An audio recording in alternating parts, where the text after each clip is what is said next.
14 को बढ़ेगा, 14 5 19 ठीक तो है, 219 हो जाएगा। बताइएगा मनुष्य की आँख कितनी डिग्री हो गया, तक देख सकता है? ठीक है, 180 तक देख सकता है। दर्पण लाइए, समान ज्ञान दर्पण।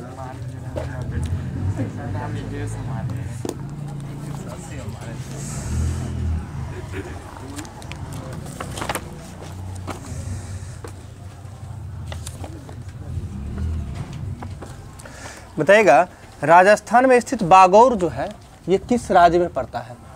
सॉरी, राजस्थान में स्थित बागौर और मध्य प्रदेश का आदमगढ़ ये संबंधित है किस क्षेत्र, किस चीज से संबंधित है, किस काल से संबंधित है, ये बताना है। काल में बताना है, नव पाषाण, पूरा पाषाण, मध्य पाषाण, ये सब इस तरह में बताना है।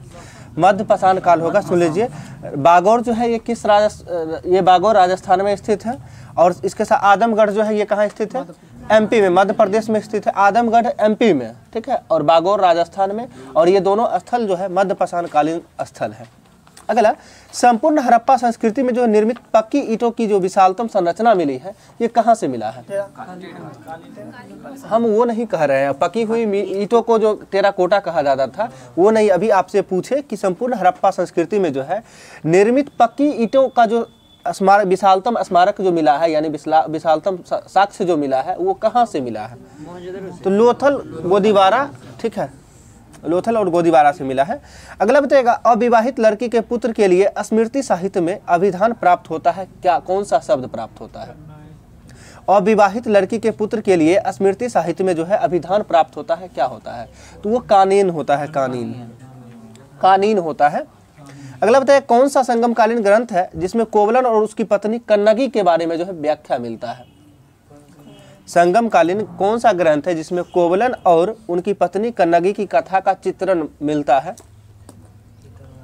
उस पुस्तक का नाम है शिल्पाधिकारम, और शिल्पाधिकारम के लेखक है आदि इलंगो, ठीक है, आदिगल इलंगो जो है शिल्पाधिकारम के लेखक हो जाएंगे। ये संगमकालीन ग्रंथ है जिसमें कोवलन और कन्नगी दोनों की जो है कथा का वर्णन मिलता है, यानी चित्रण मिलता है। अगला बताइएगा, मौर्य काल में जो है जिला एवं ग्राम के मध्य कर संग्रह के लिए जो उत्तरदायी होता था उसे क्या कहा जाता था? मौर्य काल में जो है जिला एवं ग्राम के मध्य कर का जो संग्रह करते थे उसके लिए कौन उत्तरदायी होते थे? तो अस्थानिक हुआ करता था, अस्थानिक, अस्थानिक। अगला बताइए, शेख फरीद का सर्वाधिक ख्याति प्राप्त शिष्य जो है जिसने दिल्ली के 7 सुल्तानों का शासन काल देखा था, कौन थे? ठीक है, निजामुद्दीन औलिया हो जाएगा, जो दिल्ली के 7 सुल्तानों का काल देखा था। और इनके गुरु कौन थे निजामुद्दीन औलिया का? अभी बोले ही, एक प्रश्न में ही बोले हैं, तो शेख फरीद हो जाएंगे। ठीक है, अगला बताएगा, जैन साधु जो अकबर के दरबार में कुछ वर्ष रहा और जिसे जगत गुरु की उपाधि दिया गया था अकबर के द्वारा, उनका नाम बताना है। तो हरि विजय सूरी हो जाएगा, जिन्हें अकबर के द्वारा जो है जगत गुरु की उपाधि दी गई थी। अगला बताना है, अकबर की इच्छा अनुसार जो है रामायण का फारसी में अनुवाद किसके द्वारा किया गया था? तो सही है, अब्दुल कादिर बदायूनी के द्वारा किया गया था, और यही अब्दुल कादिर बदायूनी थे जिसने अकबर को जो है इस्लाम विरोधी कहा था। ठीक है, अगला बताइए, मैं एक जाति, एक धर्म और एक ईश्वर में विश्वास करता हूँ, इसका उद्घोषणा करने वाले व्यक्ति कौन थे? नारायण गुरु हो जाएंगे। ठीक है, कि मैं एक जाति, एक धर्म और एक ईश्वर में विश्वास करता हूँ, ये घोषणा करने वाले व्यक्ति नारायण गुरु होंगे। अगला बताइएगा, हरदयाल बाबा हरिनाम सिंह और टुंडीलाट बाबा सोहन सिंह भाखना, गुरुदीप सिंह, ये सब जुड़े हुए थे कौन से आंदोलन से? ये सब नाम है, एक आंदोलन था, इसमें बहुत सारा नाम तो पॉपुलर है। सोहन सिंह भाखना जैसे बोले तो गदर आंदोलन हो जाएगा। जो गदर पार्टी का स्थापना कब हुआ था? 1913 में। कहाँ हुआ था? सैन फ्रांसिस्को में हुआ था। सही है। अगला बताइएगा, भारतीय स्वतंत्रता अधिनियम 1947 प्रभावी किस दिन से हुआ था? जी गलत है, भारतीय स्वतंत्रता अधिनियम 1947 प्रभावी हुआ था, ये 18 जुलाई 1947 को हुआ था। 18 जुलाई 1947 को, जो कि 4 जुलाई 1947 को ब्रिटिश संसद में प्रस्तुत किया गया था, और 14 दिन बाद यानी 2 सप्ताह बाद जो है वहां से स्वीकृति प्रदान कर दी गई थी स्वतंत्रता का। हाँ, तो उसी दिन से प्रभावी हो जाएगा। तो 18 जुलाई 1947 को भारतीय स्वतंत्रता अधिनियम 1947 प्रभावी हो गया था। ध्यान रखिएगा, 4 जुलाई 1947 को प्रस्तुत किया गया था, 2 सप्ताह बाद यानी 14 दिन बाद जो है उसे स्वीकृति प्रदान की गई, यानी 18 जुलाई 1947 से प्रभावी हो गया। अगला बताइएगा, 1912 में जो बाल्कन युद्ध के दौरान जो है तुर्की में मेडिकल दल लेकर कौन गए थे? नहीं, एम ए अंसारी हो जाएंगे। M.A. अंसारी। और ये M.A. अंसारी के द्वारा जो है कांग्रेस के किस अधिवेशन की अध्यक्षता किया गया था? 1927। और ये अधिवेशन कहाँ हुआ था? मद्रास अधिवेशन होगा। 1927 के मद्रास अधिवेशन की अध्यक्षता M.A. अंसारी के द्वारा किया गया था। और इसमें कुछ इंपॉर्टेंट फैक्ट था जो कि बताते हैं। स्वराज प्राप्ति का लक्ष्य जो था, स्वाधीनता का लक्ष्य जो है, स्वाधीनता का लक्ष्य इसी में निर्धारित किया गया था। और जो है पूर्ण स्वराज की बात करें तो पूर्ण स्वराज हो जाता है 1929 के लाहौर अधिवेशन। और स्वाधीनता का लक्ष्य जो है 1927 के अधिवेशन में ही निर्धारित किया गया था M.A. अंसारी के द्वारा। 1926 का अधिवेशन बताइएगा। गुवाहाटी अधिवेशन हुआ था और इसकी अध्यक्षता किसके द्वारा किया गया था? हाँ, जिसमें इसमें कंपलसरी किया गया था कि सभी कांग्रेसी के लिए जो है खादी वस्त्र को, हाँ, और इसको याद करने का हम लॉजिक भी बताए थे, श्रीनिवास अयंगर। ठीक है, यदि वस्त्र पहनेंगे, वस्त्र एक तरह समझिए निवास बदल नहीं होता है, लिबास बदल जाता है, उसी तरह से कहाँ वस्त्र पहनेंगे तो अंग में, इसे ध्यान रखना है। श्रीनिवास अयंगर के द्वारा जो है। अगला बताइए, किस भारतीय नेता ने जो है विदेश में पहली बार गणतंत्रात्मक सरकार की स्थापना की थी? राजा महेंद्र प्रताप हो जाएगा। राजा महेंद्र प्रताप थे जो कि विदेश में पहली बार जो है गणतंत्रात्मक सरकार की स्थापना की थी। अगला बताएगा, 1929 के व्यापार विवाद अधिनियम में प्रावधान क्या क्या था? तो अधिकरणों की एक प्रणाली तथा हड़तालों पर जो है रोक था। यानी 1929 में व्यापार विवाद अधिनियम आया था जिसके तहत जो है हड़ताल पर रोक लगा दिया गया था कि हड़ताल आप नहीं कर सकते हैं। और साथ साथ जो है अधिकरणों की एक प्रणाली, यानी इस अधिकरण का जो है यानी व्यापार का एक प्रणाली दिया गया था और उसके साथ साथ जो है हड़ताल नहीं कर सकते हैं। ये 1929 का व्यापार अधिनियम था। अगला बताइए, अरुणडेल समिति का गठन जो है कब हुआ था? 17। अरुणडेल समिति 1906 हो जाएगा। अरुणडेल समिति 1906। और इसमें इसका विषय वस्तु क्या था? अरुणडेल समिति का संबंध जो है किस विषय से था? तो ये राजनीतिक सुधार से संबंधित था। अरुणडेल समिति किससे हो जाएगा? राजनीतिक सुधार से संबंधित होगा। अगला बताएगा, किस अधिनियम के अंतर्गत जो है भारतीय विधान परिषद को जो है बजट पर बहस करने का अधिकार दिया गया था? तो 1892 का अधिनियम हो जाएगा जिसपे जो है भारतीयों को ब से बजट, ब से बहस, ब से 92, ध्यान रखिएगा, बजट पर बहस करने का अधिकार जो है 1892 के अधिनियम के तहत दिया गया है। और बताइएगा, भारतीयों के लिए जो शिक्षा पर 1 लाख रुपया का प्रतिवर्ष जो है व्यय करने का अधिकार जो है किस 1813 के चार्टर एक्ट के तहत दिया गया था। ईसाई मिशनरियों का भारत में आगमन 1813 के चार्टर एक्ट के तहत ही किया गया था। और जो है चीन के साथ चाय एवं चीनी के व्यापार को छोड़कर सभी एकाधिकार को जो है समाप्त कर दिया गया था 1813 ही। और कितने वर्षों के लिए बढ़ा दिया गया था? तो 20 वर्षों के लिए बढ़ा दिया गया था। और 20 1813 में 20 जोड़ेंगे तो 1833, यानी 33 में जो है चीन के साथ पूर्णतः व्यापार को समाप्त कर दिया गया था। अगला बताइए, संविधान निर्मात्री परिषद की जो है झंडा समिति के अध्यक्ष कौन थे? तो झंडा समिति डॉक्टर राजेंद्र प्रसाद हो जाएंगे। ठीक है, संविधान निर्मात्री परिषद की जो है झंडा समिति के अध्यक्ष कौन होंगे? डॉक्टर राजेंद्र प्रसाद। अगला बताइएगा, राष्ट्रपति के निर्वाचन में जो है राज्य का मुख्यमंत्री मतदान करने के लिए पात्र नहीं होता है किस स्थिति में? ये प्रश्न भी सेट में आ चुका है।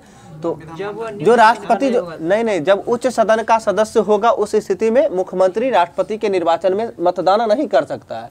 ध्यान रखिएगा, मुख्यमंत्री राष्ट्रपति के निर्वाचन में तब मतदान नहीं करेगा जब वह उच्च सदन के सदस्य होंगे। ठीक है, और बाकी हाँ विधान परिषद के सदस्य होंगे। तो अगला बताइएगा, नियंत्रक एवं महालेखा परीक्षक की नियुक्ति जो है राष्ट्रपति द्वारा होती है, अपने पद से उसे हटाया जाता है किसके द्वारा हटाया जाता है? वो दोनों सदनों की जो है स्वीकृति के आधार पर हटाया जाता है। ठीक है, अगला बताइएगा, भारत सरकार ने जो है वन संरक्षण अधिनियम कब पारित किया था? इतना आसान क्वेश्चन हम समझ रहे थे कि बेकार पूछ दिए हैं। ठीक है, देखिए हम याद भी करवाए थे। आप जानते हैं पहले वन्य जीव यानी जीव रहेगा तब वन की बात करेंगे ना, इसमें कंफ्यूजन होता था। तो वन संरक्षण की यदि बात होता है, इससे पहले वन्य जीव याद रखिएगा। तो वन्य जीव संरक्षण 1972 है।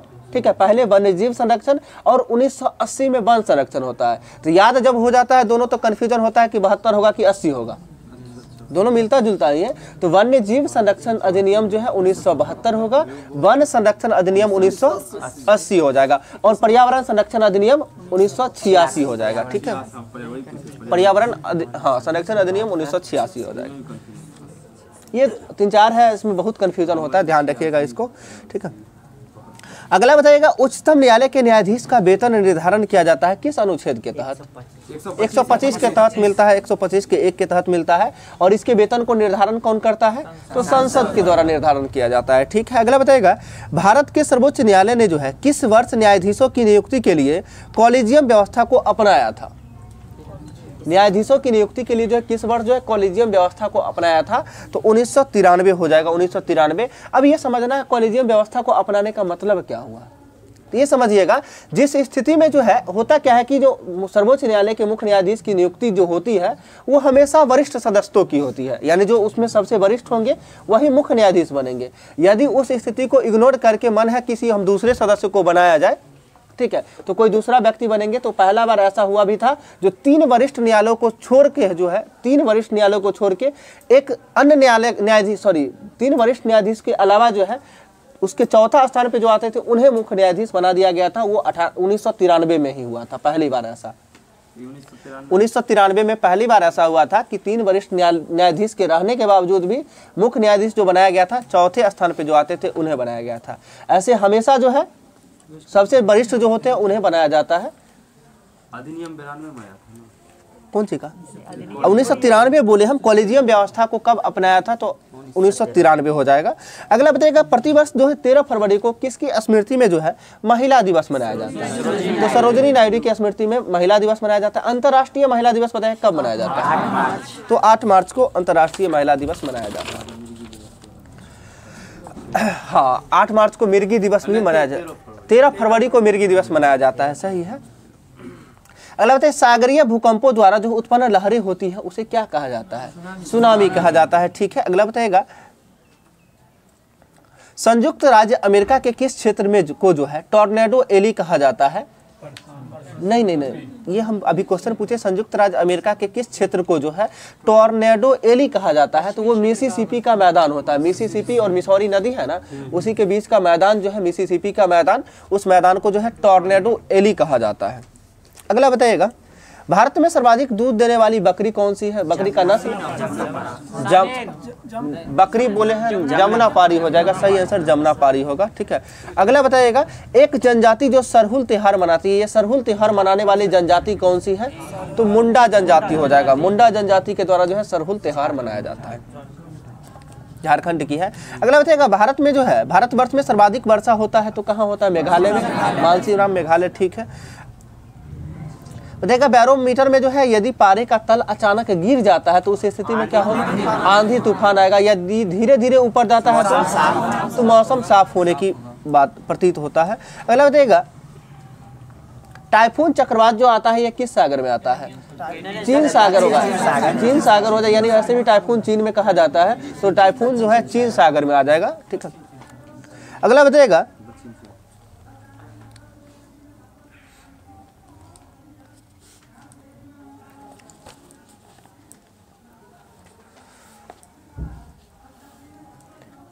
किसी भी URL का पहला भाग जो वेब संसाधन का उपयोग करने को संभव बनाता है क्या कहलाता है?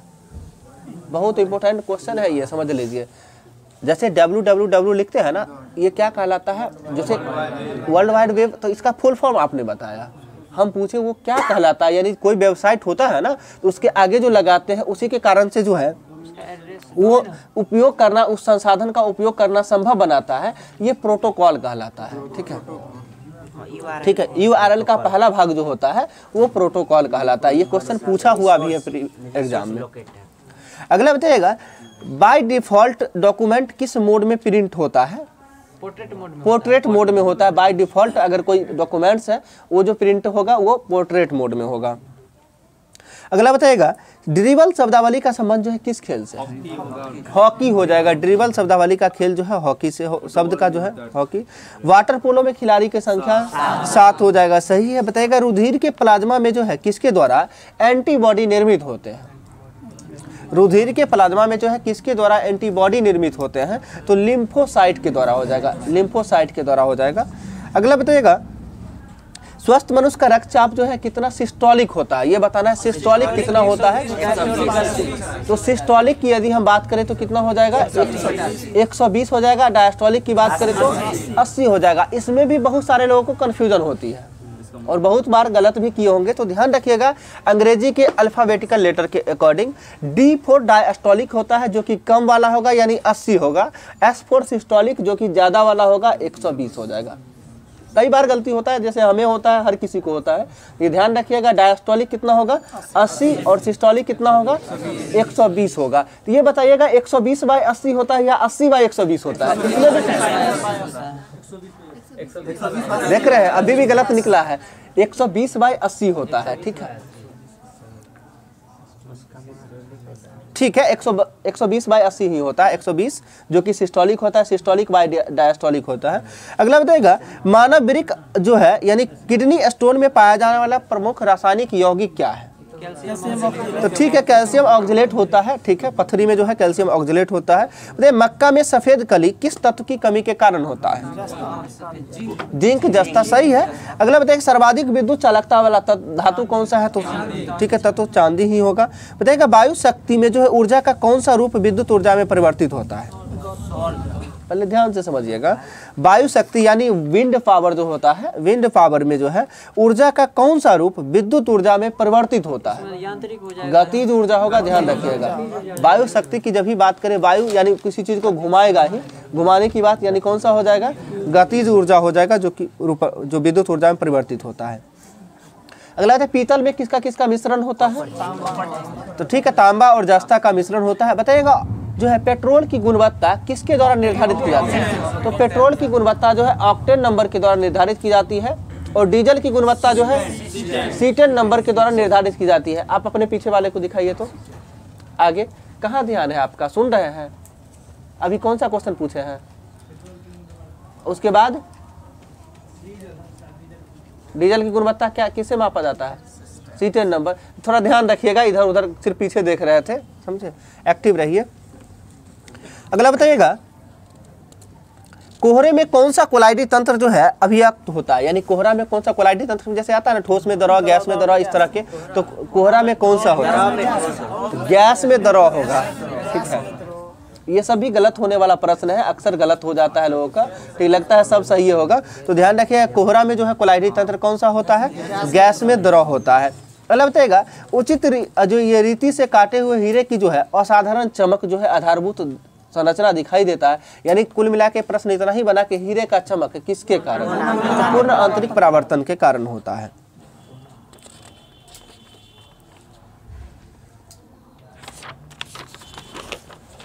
लूसेंट पूछ रहे थे, दीजिए थोड़ा सा लूसेंट। बताइएगा बेगम अख्तर जो है गायन की किस शैली से संबंधित है? गजल। तो ठीक है, गजल से हो जाएगा, गजल गायकी थी बेगम अख्तर। अगला बताइएगा रचनाकार स्टैनली का मुख्य कॉमिक चरित्र कौन सा है? स्पाइडरमैन हो जाएगा। स्पाइडरमैन जो है स्टैनली के द्वारा लिखा गया है। इस्लाम धर्म के प्रवर्तक हजरत मोहम्मद साहब के मक्का से मदीना जाने के दिन जो है कौन सा संवत प्रारंभ हुआ था? हिजरी संवत कब हुआ था? 622। ठीक है, बताइए मोहन महापात्र का संबंध जो है किस नृत्य से है? ओडिसी हो जाएगा। मोहन महापात्र का जो संबंध है वो किस नृत्य से है? ओडिसी नृत्य से हो जाएगा। अगला बताइएगा बंकिम चंद्र चटर्जी के किस उपन्यास में संथाल विद्रोह का वर्णन मिलता है? तो आनंद मठ में मिलता है। ठीक है, अगला बताइएगा कैसिल कोंडोल्फो, ठीक है, कैसिल कोंडोल्फो जो है किस देश के राष्ट्रपति का आवास है? जी फ्रांस, बिल्कुल सही आंसर है, फ्रांस के हो जाएगा। अगला बताइएगा एयरफोर्स फ्लाइंग कॉलेज जो स्थित है कहाँ स्थित है? एयरफोर्स फ्लाइंग कॉलेज जोधपुर, बिल्कुल सही आंसर होगा, जोधपुर हो जाएगा। ठीक है, अगला बताइएगा किस वंश के सम्राट जो है सिन हुआंगली ने जो है चीन की महान दीवार का निर्माण करवाया था? हाँ, हम अभी पूछे किस वंश का, तो सीन वंश का था, सीन वंश का था। ठीक है, बताइए बर्लिन का द्वार, बर्लिन के दीवार को जो कब ध्वस्त किया गया था? 1989 सही होगा, बर्लिन की दीवार को ध्वस्त किया गया था 1989 में। अगला बताइएगा सेरिक एपी कल्चर में जो है किसका अध्ययन किया जाता है? एपी कल्चर में मधुमक्खी पालन हो जाएगा। ठीक है, पीसी कल्चर में बताइएगा मत्स्य पालन हो जाएगा। ठीक है, माइकोलॉजी कवकों का अध्ययन और शैवाल का अध्ययन को फाइकोलॉजी कहा जाता है। ठीक है, फूलों की खेती बताइएगा, तो फूलों की खेती फ्लोरिकल्चर हो जाएगा, फूलों की खेती की बात की है। ठीक है, आगे बताइएगा फलों की खेती जो है, देखिए फलों की खेती जो है फ्लोरिकल्चर के अंतर्गत ही आता है, जैसे फूल की और फलों कहलाता है। फलों का खेती लेकिन नहीं दिया हुआ है कहीं पे ना, लॉजी तो अध्ययन होता है, पोमोलॉजी में जो है फलों का अध्ययन होता है। ठीक है, और नीथोलॉजी बताइएगा क्या है, मछली ज्यादा है, ठीक है, ठीक है, और नीथोलॉजी जो है पक्षियों का अध्ययन है, और मछलियों का अध्ययन की बात करें तो इक्थियोलॉजी हो जाएगा, और मत्स्य पालन होगा पीसीकल्चर हो जाएगा। ठीक है, देखिए सिल्वीकल्चर में किसका, ठीक है, काष्ठी पेड़ों का संवर्धन हो जाएगा। हॉर्टिकल्चर बागवानी यानी उद्यान विज्ञान होगा। ठीक है, बताइएगा जीवधारियों का वर्गीकरण जो है, यानी आधुनिक वर्गीकरण का पिता जो है किसे कहा जाता है, आधुनिक वर्गीकरण का पिता जो है किसे कहा जाता है, लिनियस को कहा जाता है, कैरोलस लिनियस को कहा जाता है। ठीक है, और जीवधारियों का जो है 5 जगत वर्गीकरण जो है ये किसके द्वारा किया गया था, तो व्हिटकर के द्वारा किया गया था, व्हिटकर के द्वारा किया गया था 5 जगत वर्गीकरण। ठीक है, मोनेरा, प्रोटिस्टा, पादप, कवक और जंतु हो जाएगा 5। ठीक है, उसी में आ जाता है मोनेरा, प्रोटिस्टा, पादप, कवक और जंतु। बताइएगा वर्गीकरण की आधारभूत इकाई जो है किसको माना गया, जाति को। ऐसे वर्गीकरण की आधारभूत इकाई यानी बात करें वर्गीकरण जो किया गया था कितने आधार पे, तो 2 आधार पे किया गया था। ठीक है, तो जैसे कि जाति और वंश होता है, तो जाति और वंश, और इसे याद करने का भी लॉजिक बना लीजिएगा। जैसे कि हम समाज में जो बांटा जाता है तो जाति के आधार पे ही ना बांटा जाता है, इंग्लिश में इसी को स्पेसीज कहा जाता है। तो वर्गीकरण का आधारभूत इकाई जो है स्पेसीज हो जाएगा, यानी जाति हो जाएगा।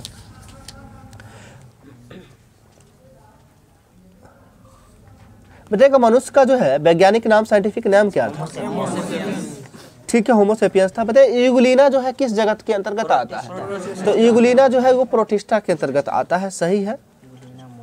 देखिए जो है कवकों की कोशिका भित्ति किसकी बनी होती है, काइटिन की बनी होती है। ठीक है, सरसों का साइंटिफिक नाम बताइएगा तो, ठीक है, ब्रासिका कैम्पेस्ट्रीज होता है, सरसों का वैज्ञानिक नाम क्या होगा, ब्रासिका कैम्पेस्ट्रीज हो जाएगा। ठीक है, बताइए कोशिका में जो है जल कितना प्रतिशत होता है, कोशिका में 70 से 90% तक जल होता है। कोशिका में कहीं कहीं देता है, ये जान लीजिए 70 से 90% कोशिका में जल होता है। प्रोटीन की यदि बात करें कोशिका में कितना % प्रोटीन होता है, तो 10 से 15% प्रोटीन होता है, 10 से 15%। ठीक है, और जीव द्रव में जो है जल कितना % होता है, 80% होता है। जीव द्रव में जो है, एक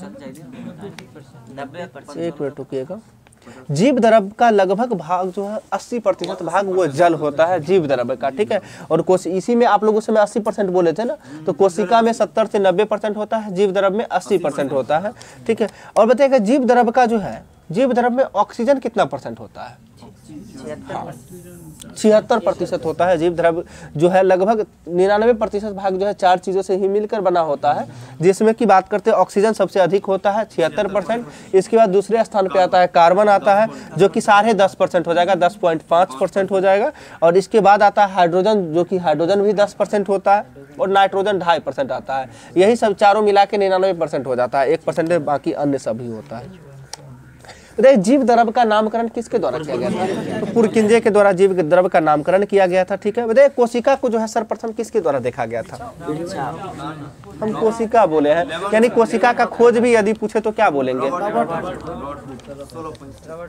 ठीक है, रॉबर्ट हुक हो जाएगा 1665 में, जो कि वो जीवित में देखा था या मृत में देखा था, तो मृत कोशिका हो जाएगा, मृत कोशिका। ध्यान रखिएगा रॉबर्ट हुक के द्वारा जो है मृत कोशिका और जीवित कोशिका को सर्वप्रथम ल्यूवेनहॉक के द्वारा देखा गया था। याद रखने के लिए भी हम बताए थे कि मरा हुआ चीज रहता है, जैसे पोस्टमार्टम करने के लिए, या समझिए मेडिकल कॉलेज में भी जैसे उसको हुक में टांग के रखा जाता है, तो मृत कोशिका को ही दिखाया जाता है। तो ध्यान रखिए मृत कोशिका को ही दिखाया जाता है। तो मृत कोशिका को सर्वप्रथम किसके द्वारा, रॉबर्ट हुक के द्वारा।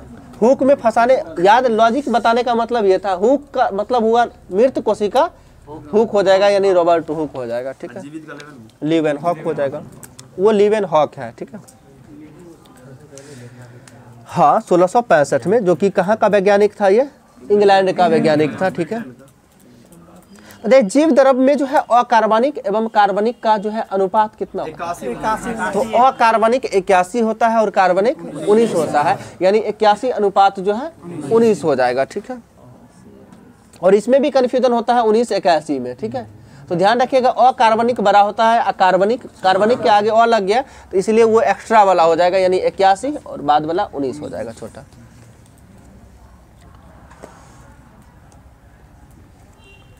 कोशिका कितने प्रकार की होती है? 2 प्रकार का, प्रोकैरियोटिक और यूकैरियोटिक हो जाएगा, ठीक है। अगला बताइएगा कोशिका सिद्धांत जो है किसके द्वारा दिया गया था? स्लाइडेन एवं स्वान के द्वारा दिया गया था कोशिका सिद्धांत, जो 1838-39 में दिया था, ठीक है। कोशिका विभाजन को जो है सर्वप्रथम किस व्यक्ति के द्वारा देखा गया था? तो कोशिका विभाजन को सर्वप्रथम बिरचाऊ के द्वारा देखा गया था, 1855 में देखा गया था, ठीक है। और जिसमें जो है जीवाणु में जो है कौन सा विभाजन होता है? जीवाणु में कौन सा विभाजन होता है? असूत्री विभाजन होता है। जैसे जीवाणु की यदि बात करें, नीलहरित शैवाल, यीस्ट, अमीबा, प्रोटोजोआ, ये सभी में जो है असूत्री विभाजन होता है। बताइएगा समसूत्री विभाजन को जो है सर्वप्रथम किस व्यक्ति के द्वारा देखा गया था? समसूत्री विभाजन को सर्वप्रथम किस व्यक्ति के द्वारा देखा गया था? तो वाल्थर फ्लेमिंग के द्वारा देखा गया था, 1872 में होगा, सॉरी 1879 हो जाएगा। समसूत्री विभाजन का 1879 में वाल्थर फ्लेमिंग के द्वारा, ठीक है। और जो है ये समसूत्री विभाजन जो होता है कौन से कोशिका में होता है? तो कायिक कोशिका में जो है समसूत्री विभाजन होता है, ठीक है। और अर्धसूत्री विभाजन जो है किस कोशिका में होता है? तो वो जनन कोशिका में होता है। अर्धसूत्री विभाजन जो है जनन कोशिका में होता है। और सर्वप्रथम जो है अर्धसूत्री विभाजन के बारे में जो है, यानी विभाजन को नाम जो है किसके द्वारा दिया गया था? फॉर्मर और मूरे के द्वारा जो है अर्धसूत्री विभाजन का नाम दिया गया था, ठीक है। 1905 में हो जाएगा, ठीक है। और अर्धसूत्री विभाजन की खोज जो है किस व्यक्ति के द्वारा किया गया था? देखिए आज याद हो जाएगा, पूरा हम याद करवा देंगे, बड़ी कंफ्यूजन होता है। तो अर्धसूत्री विभाजन का खोज जो किसके द्वारा किया गया था? बीजमैन के द्वारा किया गया था। और इसके बारे में जो है व्याख्या से जो है वर्णन किसके द्वारा किया गया था? स्ट्रासबर्गर के द्वारा किया गया था। इसको याद कैसे रखेंगे, ध्यान रखिएगा। मूरे फॉर्मर एवं मूरे समझ रहे, तो मूरे मतलब मूली समझते हैं ना, जैसे आम बोलचाल की भाषा मुरई बोलते हैं, ठीक है, तो वो समझिएगा। तो मूली होने के लिए क्या चाहिए? बीज चाहिए, तो ठीक है बीज चाहिए। तो ये ध्यान रखिएगा, इसका जो है सर्वप्रथम खोज करने वाला व्यक्ति कौन था? बीजमैन हो जाएगा। इसके बारे में सर्वप्रथम देखा किसने था? तो फॉर्मर एवं मूरे के द्वारा देखा गया था। और बाद में जो है इसे व्याख्या से वर्णन करने की बात है। तो बर्गर बनाने के लिए देखते हैं ब्रेड को 2 पार्ट में बांट देते हैं, तो अर्ध मतलब क्या हुआ? आधा आधा हो जाएगा ना, 2 पार्ट में बांट के, तो उसे व्याख्या अंदर में जो भी जितना भी डाला समझिएगा व्याख्या वो एक्सप्लेन कर रहा है। इससे याद रख सकते हैं कि जो इसके बारे में जो व्याख्या से बताने का काम स्ट्रासबर्गर के द्वारा किया गया था। खोज करने की बात हो जाएगा बीजमैन। और सबसे पहले इसके बारे में देखा कौन था? तो फॉर्मर और मूरे, ये तीनों साइंटिस्ट का नाम है। अब बड़ी कंफ्यूजन होता है इसमें, ठीक है। ये अर्धसूत्री विभाजन इंपोर्टेंट भी है और इसका जो है लैंगिक जनन से संबंधित, यानी जनन कोशिका में जो है, जनन कोशिका में इसका प्रयोग होता है, यानी जनन कोशिका में होता है यह विभाजन। अगला बताइए अर्धसूत्री विभाजन जो है कितने चरणों में संपन्न होता है? 3 चरण। अर्धसूत्री विभाजन 2 चरणों में संपन्न होता है, ठीक है, ठीक है। अर्धसूत्री फर्स्ट और अर्धसूत्री सेकेंड होता है, ठीक है। और अर्धसूत्री विभाजन प्रथम जो होता है ये जो है 4 भागों में होता है, 4 भागों में होता है, ठीक है। और फिर उसके बाद प्रोफेज जो होता है सबसे लंबी अवस्था होती है। प्रोफेज फर्स्ट जो होता है ये सबसे लंबी अवस्था होती है। बताएगा उपार्जित लक्षणों का अध्ययन जो है क्या कहलाता है? टोंटोलॉजी कहलाता है। उपार्जित लक्षणों का अध्ययन जो है टोंटोलॉजी कहलाता है।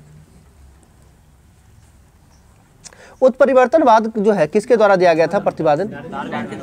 तो उत्परिवर्तनवाद का सिद्धांत बोले हैं ह्यूगो डी ब्रीज हो जाएगा। इंग्लिश में कहीं कहीं पे म्यूटेशन दिया हुआ रहता है,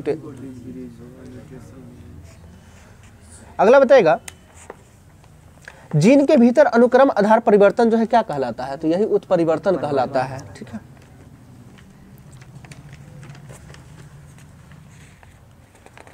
आनुवांशिकता के बारे में जो है सर्वप्रथम जानकारी किस व्यक्ति के द्वारा दिया गया था? अनुवांशिकता के बारे में सर्वप्रथम जानकारी जो है किस व्यक्ति के द्वारा बात, तो बिल्कुल सही है, मेंडल के द्वारा दिया गया था। और मेंडल जो है ये किस देश के साइंटिस्ट थे? ऑस्ट्रिया का था, ना कि ऑस्ट्रेलिया का, ऑस्ट्रिया का साइंटिस्ट थे ये। और आनुवांशिकता शब्द जो है सर्वप्रथम किस व्यक्ति के द्वारा दिया गया था? आनुवांशिकता शब्द की बात कर रहे हैं, सर्वप्रथम किस व्यक्ति के द्वारा दिया गया था? तो ये दिया गया था वाटसन की, विलियम वाटसन के द्वारा दिया गया था आनुवांशिकता शब्द, विलियम वाटसन। और जीन शब्द किसके द्वारा? तो जीन जोहानसन के द्वारा दिया गया था। ठीक, बताइए आनुवांशिकता संबंधी प्रयोग के लिए जो मेंडल ने जो है किस पौधे का प्रयोग किया था? मटर का पौधे का प्रयोग किया था। ठीक है, अगला बताएगा जेनेटिक्स नाम का उपयोग जो है किसके द्वारा किया गया था? तो डब्ल्यू वाटसन, यानी उसी को बोलते हैं विलियम वाटसन। ठीक है, जो कि कब किया था? 1905 में। ठीक है, जेनेटिक्स। और जोहानसन के द्वारा जीन शब्द का प्रयोग जो है 1909 में किया गया था। ठीक है, डब्ल्यू वाटसन हो जाएगा।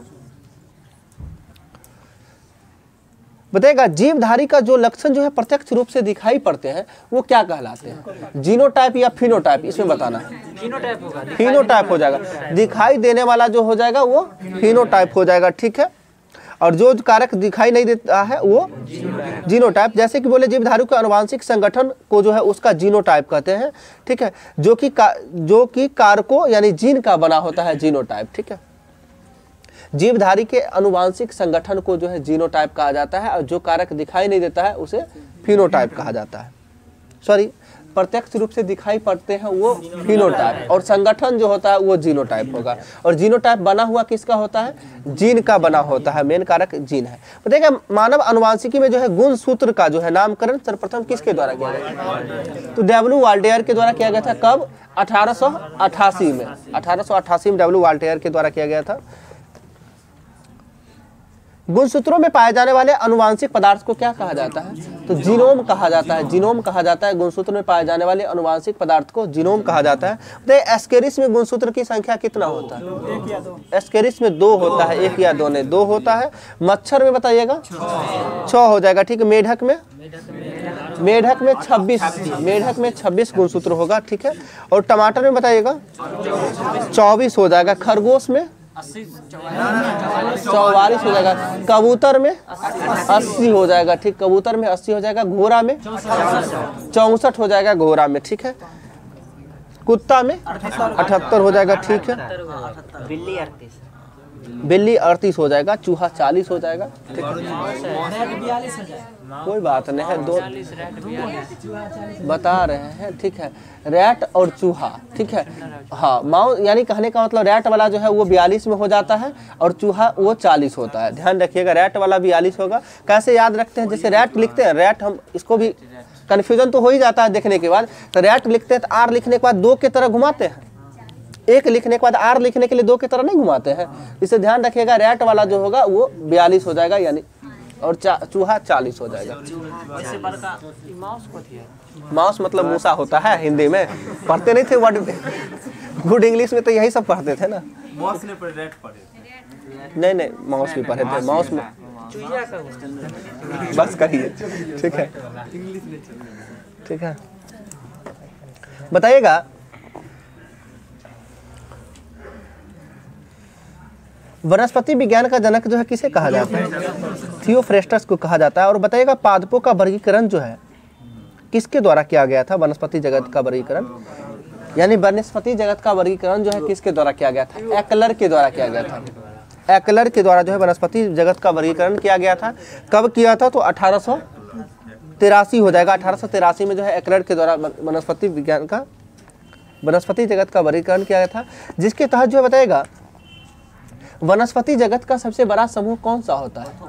सबसे ज्यादा पूछा जाने वाला क्वेश्चन है ये, ध्यान रखिएगा। वनस्पति जगत का सबसे बड़ा समूह जो होता है वो थैलोफाइटा होता है। कहाँ जा रहे हैं? जंतु में ऑर्थोपोडा होता है। हम अभी पूछे जंतु, वनस्पति जगत का सबसे बड़ा समूह थैलोफाइटा हो जाएगा। ठीक है, और थैलोफाइटा समूह में जो है उत्तक होता है या नहीं होता है ये बताना है। तो थैलोफाइटा समूह में जो है उत्तक नहीं होता है। ठीक है, अगला क्वेश्चन बताइएगा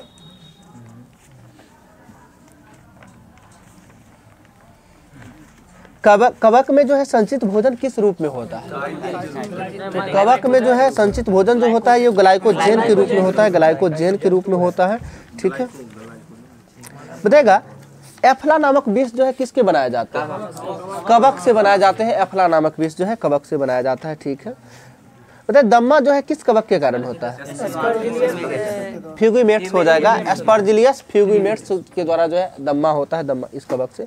गंजापन बताएगा टीनिया कैपेटिस, याद जिनको नहीं होगा ध्यान रखेगा, क से कैपेटिस, क से कपार, ठीक है। गंजापन कहाँ होता है? ठीक है, तो गंजापन जो हो जाएगा, ठीक है, टीनिया कैपेटिस हो जाएगा। और जो है खाज बताइएगा, एकेरस एस्केबीज होता है, एकेरस एस्केबीज हो जाएगा खाज, खुजली जो होता है, ठीक है। बताइए जीवाणु का खोज जो है किसके द्वारा किया गया था? एंटोनी वॉन ल्यूवेनहॉक के द्वारा किया गया था। कब किया था? 1683 में किया था। और कहाँ के थे ये? तो हॉलैंड के थे। एंटोनी वॉन ल्यूवेनहॉक जो थे ये कहाँ के थे? हॉलैंड का थे। और कब किए थे? 1683 में। अगला बताएगा जीवाणु विज्ञान का पिता किसे कहा जाता है? ल्यूवेनहॉक को ही जीवाणु विज्ञान का पिता भी कहा जाता है। और जीवाणु नाम जो है सर्वप्रथम किस व्यक्ति के द्वारा दिया गया था? एहरेनबर्ग के द्वारा दिया गया था, 1829 में दिया गया था।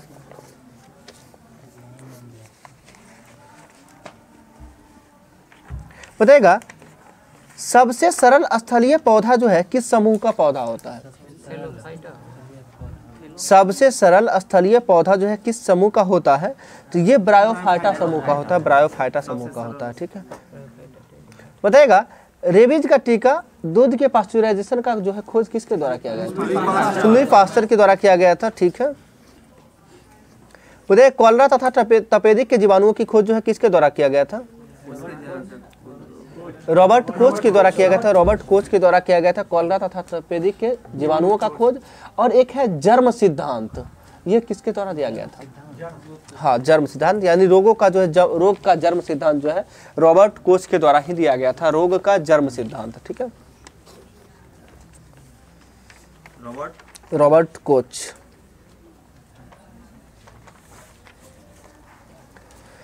बताइएगा पौधे में जो हार्मोन पाया जाता है उसमें ऑक्सिन हार्मोन का खोज जो है किसके द्वारा किया गया? डार्विन के द्वारा किया गया था। कब किया था? 1880 ना, 1880 हो जाएगा। डार्विन के द्वारा जो है 1880 में ऑक्सिन हार्मोन का खोज किया गया था।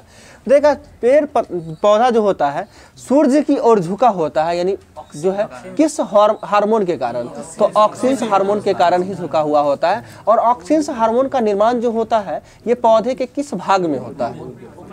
तो पौधे के ऊपरी भाग में होता है। और इसीलिए जो है वृद्धि नियंत्रक हार्मोन किसे कहा जाता है? वृद्धि नियंत्रक, यानी बढ़ने में नियंत्रण यदि कंट्रोल करने का काम कौन करेगा? ऑक्सिन हार्मोन ही करेगा। जो ऊपर में रहेगा वही ना कंट्रोल करेगा, वही समझिएगा। क्या हुआ? वृद्धि हार्मोन ऑक्सिन होगा। हाँ, क्या हुआ? वृद्धि हार्मोन कौन होगा? हम अभी बोले वृद्धि नियंत्रक, यानी कंट्रोल करने का काम जो है ऑक्सिन करता है, ठीक है। और आगे वृद्धि रोधक हार्मोन की बात करते हैं तो वृद्धि रोधक हार्मोन हो जाएगा जिब्रेलिन्स। वृद्धि रोधक की बात नहीं करते हैं। जिब्रेलिन्स का काम होता है बौने पौधों को लंबा कर देना। आगे देखिए आज का ये पूरा याद हो जाएगा। जिब्रेलिन्स को बोलते हैं क्या? जौ से जबरदस्ती, जौ से जिब्रेलिन्स। ध्यान रखिएगा, जो बौना पौधा रहेगा वो चाहता है कि हम नहीं बढ़े, लेकिन जबरदस्ती लंबा करने का काम है कौन करेगा? जिब्रेलिन्स करेगा, ठीक है। बताएगा ऑक्सिन का निर्माण जो है कहाँ होता है? यह पौधे के ऊपरी भाग में होता है। और यह पौधे की वृद्धि को जो है नियंत्रित करने का काम करता है, ऑक्सिन हार्मोन करता है। इसकी खोज किसके द्वारा? डार्विन के द्वारा। कब किया गया था? 1880 में किया गया था, ठीक है। और यह जो होता है जैसे पौधा जो देखते हैं, गन्ना का पौधा देखते हैं काफी ज्यादा लंबा हो जाता है तो गिर जाता है, झुक जाता है, तो ये सब में कंट्रोल करने का काम जो है ऑक्सिन हार्मोन ही करता है, ठीक है। और यह फसलों को गिरने से बचाता है, इसीलिए ऑक्सिन हार्मोन। अगला वह है जिब्रेलिन्स जो है। जिब्रेलिन्स हार्मोन की खोज जो है किसके द्वारा किया गया था? तो जिब्रेलिन्स का खोज जो है कुरोसावा के द्वारा किया गया था। किसके द्वारा? कुरोसावा के द्वारा जो है जिब्रेलिन्स हार्मोन का खोज किया गया था। और कब किया था? तो 1926 में किया था जिब्रेलिन्स हार्मोन।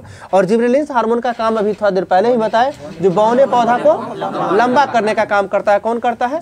जिब्रेलिन्स हार्मोन जो है बौने पौधा को लंबा करने का काम करता है। और जिब्रेलिन याद तो सभी लोग को अब हो गया होगा ये, जौ से जबरदस्ती, जौ से जिब्रेलिन्स, जबरदस्ती लंबा करेगा जिब्रेलिन्स।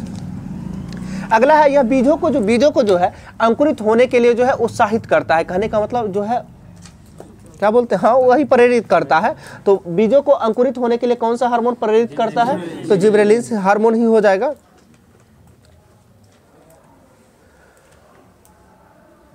जिबरेलिन्स जो हार्मोन है ये प्रायः किससे निकाले जाते हैं? तो ये कवक से निकाले जाते हैं, यानी जिबरेलिन्स हार्मोन जो है ये कवक से प्राप्त किए जाते हैं। अगला है साइटोकाइनिन, और साइटोकाइनिन का खोज जो है किसके द्वारा किया गया था? मिलर के द्वारा। देखिए साइट मतलब होता है मिलना, देखना ही होता है, एक तरह से नज़ारा तमाशा होता है साइट मतलब। इसे ध्यान रखेंगे, साइटोकाइनिन यानी किसी को देखेंगे इसका मतलब मिलेंगे, ठीक है। तो ध्यान रखिएगा साइटोकाइनिन के खोजकर्ता मिलर हो जाएंगे, और मिलर के द्वारा कब किया गया था? 1955 में किया गया था, सही है। और इसका नामकरण जो है लिथाम के द्वारा, ठीक है।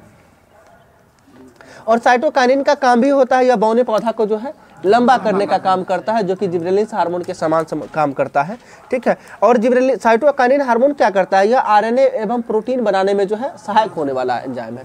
पूछा जाता है कि पेड़ पादप कौन सा हार्मोन है जो कि आरएनए और प्रोटीन बनाने में सहायक होने वाला एंजाइम है, तो वो एंजाइम हो जाएगा साइटोकाइनिन हो जाएगा। इसके खोजकर्ता मिलर, नामकरण लिथाम के द्वारा किया गया था। और दिया हुआ भी है, यह प्राकृतिक रूप से ऑक्सीन्स के साथ मिलकर काम करते हैं। यह ऑक्सीन्स की उपस्थिति में कोशिका विभाजन और विकास में मदद करता है। अगला एक है एब्सिसिक एसिड, ठीक है, बहुत इंपॉर्टेंट है, अभी तक का एग्जाम में सबसे ज़्यादा बार पूछा जाने वाला क्वेश्चन है एब्सिसिक एसिड। तो एब्सिसिक एसिड का यह क्या करता है कि पुष्पन में बाधा डालता है और वृद्धि रोधक हार्मोन के रूप में जाना जाता है। वृद्धि रोधक हार्मोन के रूप में किस हार्मोन को जाना जाता है? Abscisic acid. याद कैसे रखेंगे इस बात को समझिएगा। एब्सिसिक एसिड है, एब्सिसिक एसिड से ध्यान रखिएगा। अब मतलब क्या है? वृद्धि रोधक हार्मोन, यानी अब नहीं बढ़ने देंगे, यानी एब्सिसिक का मतलब क्या? अब रुक, सीधा सीधा समझिएगा। एब्सिसिक से अब याद रखिएगा, एब्सिसिक इसका मतलब अब रुक, अब नहीं बढ़ना है, तो इसका मतलब क्या हो गया? वृद्धि रोधक हार्मोन कौन सा हो जाएगा? एब्सिसिक एसिड हो जाएगा। अगला और एब्सिसिक एसिड का जो है सबसे पहले खोज जो है किसके द्वारा किया गया था? कांस एवं एडिकोट के द्वारा। याद रखने का इसका भी लॉजिक बना सकते हैं कि कांस एवं एडिकोट, ठीक है।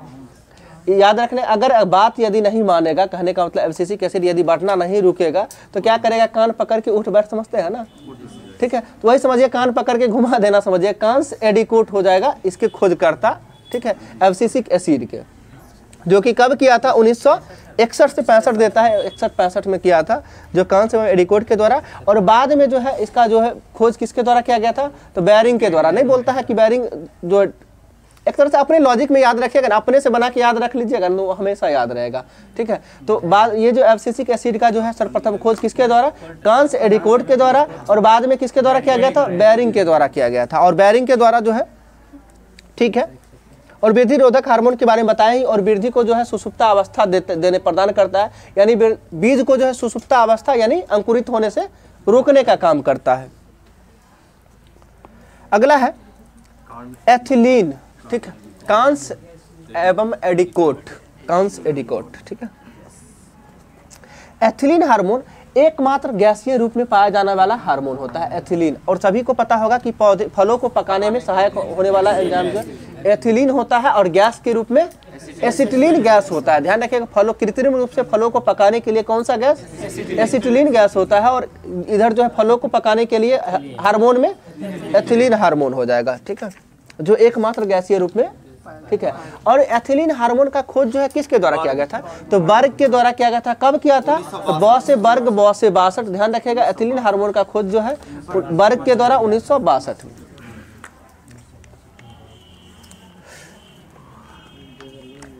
यह फलों को पकाने एवं मादा पुष्पों की संख्या में जो वृद्धि करता है, ठीक है। तो फलों को पकाने वाला तो पहले ही बता दिए। अगला है फ्लोरेजेंस हार्मोन, और इसके बारे में पूछा जाता है कि फूल खिलाने वाला हार्मोन कौन सा है? तो फ्लोरेजेंस हो जाएगा, फूल खिलाने वाला हार्मोन जो है फ्लोरेजेंस हार्मोन हो जाएगा, ठीक है। और फ्लोरेजेंस हार्मोन जो है ये कहाँ बनता है? किस भाग में बनता है? पेड़ के या पौधे के जो है पत्ती में बनता है। फ्लोरेजेंस हार्मोन जो है कहाँ बनता है? पत्ती में बनता है, और फिर फूल खिलाने में मदद करता है, ठीक है। अगला है ट्राउमेट्रिन हार्मोन, ठीक है, ट्राउमेट्रिन हार्मोन। और ट्राउमेट्रिन हार्मोन को कहा जाता है घाव भरने वाला हार्मोन, ठीक है। घाव भरने वाला हार्मोन जो है किसे कहा जाता है? ट्राउमेट्रिन कहा जाता है। यह एक प्रकार का जो है डाइकार्बोक्सिलिक अम्ल होता है, यानी एक प्रकार का जो है डाइकार्बोक्सिलिक अम्ल होता है, और जो है ये पौधे को जख्म भरने में सहायक होता है, यानी घाव भरने वाला एंजाइम के रूप में जो है किसे जाना जाता है? हार्मोन के रूप में ट्राउमेट्रिन को जाना जाता है। रहने दे यहीं तक, लाइन करंट में पूछ देते हैं। छोड़ दे, तो रहने दीजिए, फिर 1 घंटा हमको उधर भी रखना है। रमेश जी